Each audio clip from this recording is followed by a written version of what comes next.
Bonjour les gars, j'espère que vous allez bien. Dans cette vidéo, nous allons analyser ensemble les dollars américains et nous allons revenir sur les raisons fondamentales derrière cette forte baisse du dollar. Mais avant d'aller plus loin, si vous êtes nouveau sur ma chaîne YouTube, n'hésitez pas à vous abonner et si vous aimez ce genre de vidéos, n'hésitez pas à me laisser un like et surtout à laisser votre avis en commentaire.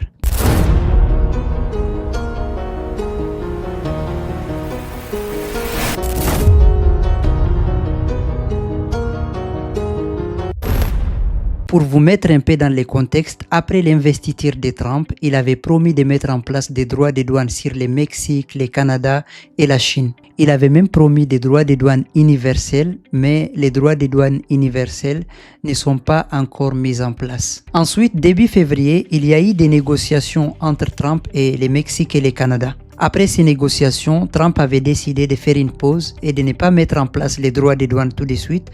Il avait promis de mettre en place les droits de douane à partir du 4 mars. Mais quelques jours plus tard, il y avait eu des rumeurs selon lesquelles les droits de douane allaient être mis en place à partir du mois d'avril. La baisse du dollar avait commencé à partir de ce niveau-là, juste après la négociation de Trump avec le Canada et le Mexique. Et ensuite, après qu'il y a eu des rumeurs selon lesquelles les droits de douane allaient être mis en place à partir du mois d'avril, le dollar a continué sa baisse. Mais la question que tout le monde se pose maintenant, c'est pourquoi Trump a mis en place les droits de douane, mais le dollar continue quand même de baisser. Si vous vous rappelez de la dernière vidéo que j'avais faite, la vidéo que j'avais faite concernant les politiques commerciales de Trump, j'avais expliqué que les droits de douane sont inflationnistes. Donc potentiellement, si Trump applique les droits de douane, on aura une hausse du dollar parce que les investisseurs vont se dire il y aura une hausse de l'inflation et du coup, la Banque centrale des États-Unis ne va pas baisser ses taux d'intérêt en 2025 ou peut-être fera une seule baisse de taux. Et en vérité, c'est ce qui était pricé par les marchés. Vous voyez, après la victoire de Trump, on a eu une forte hausse du dollar. Les marchés en fait priçaient une seule baisse de taux en 2025. Sauf que maintenant, tout a changé.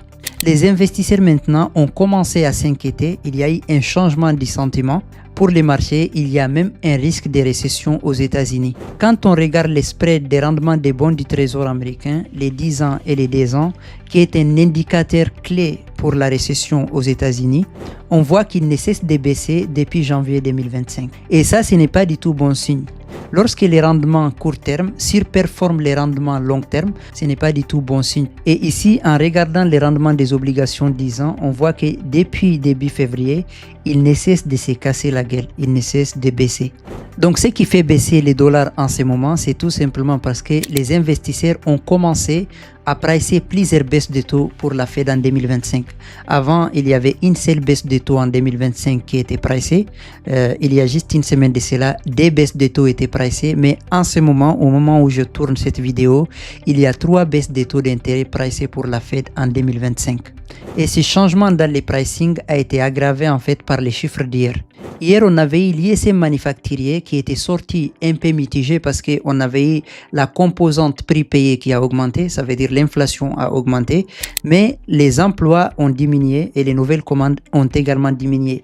Mais les chiffres qui a le plus fait peur aux investisseurs, c'est les PIB de la Fed d'Atlanta.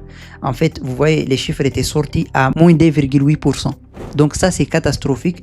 Il a fait un nouveau plus bas historique. Donc c'est pour cette raison que malgré que Trump a mis en place les droits de douane qui sont appliqués à partir d'aujourd'hui, pour les investisseurs, même si l'inflation augmente, la Fed devrait quand même faire plusieurs baisses de taux cette année. Voilà les gars, j'espère que vous allez aimer la vidéo. N'hésitez pas à me laisser votre avis en commentaire, c'est très important pour moi. Et si vous avez des questions, laissez-les en commentaire et je vais y répondre.